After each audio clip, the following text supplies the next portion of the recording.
پشیبو شیبو ورېږي رحمتونه لاسمان پشیبو شیبو ورېږي رحمتونه لاسمان مبارک. په دې شپه باندې د الله پاک رحمتونه تجلیات د اسمانو څخه دنیا ته رانازلیږي او پر دې شپه کې الله پاک پر خپلو بندگانو باندې خاص رحمت کوي او چې کم بنده د الله څخه معافي وغواړي توبه وکړي الله پاک پر هغه باندې رحمتونه نازلوي او د هغه ګناهونه معافوي.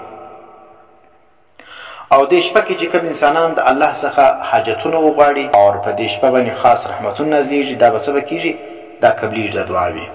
ماښام نه څخه ونیسي بیا تر سهار تر سپېدو پورې باید چې انسانان په دا شپه کې الله ته عبادتونه وکړي دعاوې وغواړي تلاوتونه وکړي اور دا رقم ذکر وکړي مراقبې وکړي.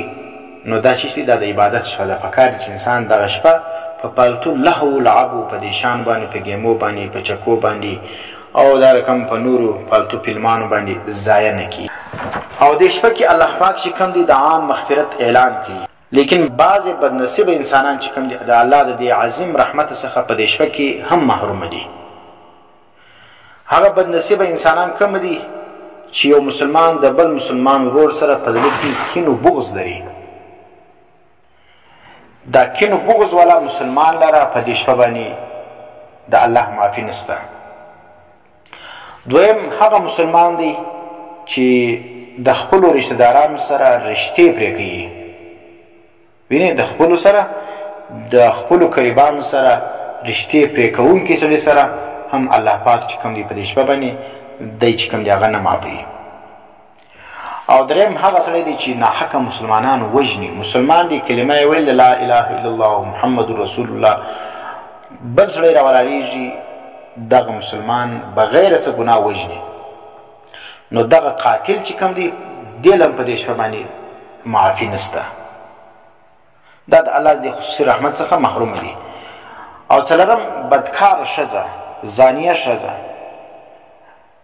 نو دغه ښځه چې کوم ده چې په ګناه باندې اخته وي او توبه نه کوي په دا شپه باندې د الله د خصوصي رحمتو څخه محرومه ده. او پنځم چې کوم دی شرک او کفر چې کوم چا کوي مشرک او کافر چې کوم دی په دې شپه باندې د الله د خصوصي رحمتو څخه محروم دي.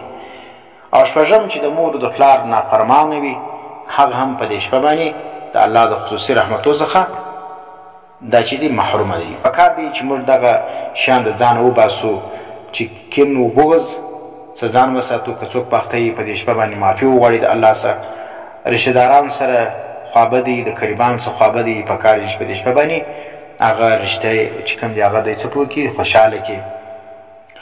او قتل کړي باید چې د ګناه څخه دی چې وکړي توبه وکړي. زانیه ښځې زناکارې بدکارې د زنا څخه توبه وکړي په دې شپه باندې د الله خصوصي رحمتونه به پروسي. مشرک وي شرک باندې اخته وي عقیده یې خرابه وي نو پکار دی چې د دې شرکیات څخه دی چې وکړي توبه وکړي. او دا رقم د مور پلار او د نافرمانی باندې اخته وي نو پکار دی چې په دې شپه باندې د مور پلار د نافرمانی څخه دی چې وکړي توبه وکړي.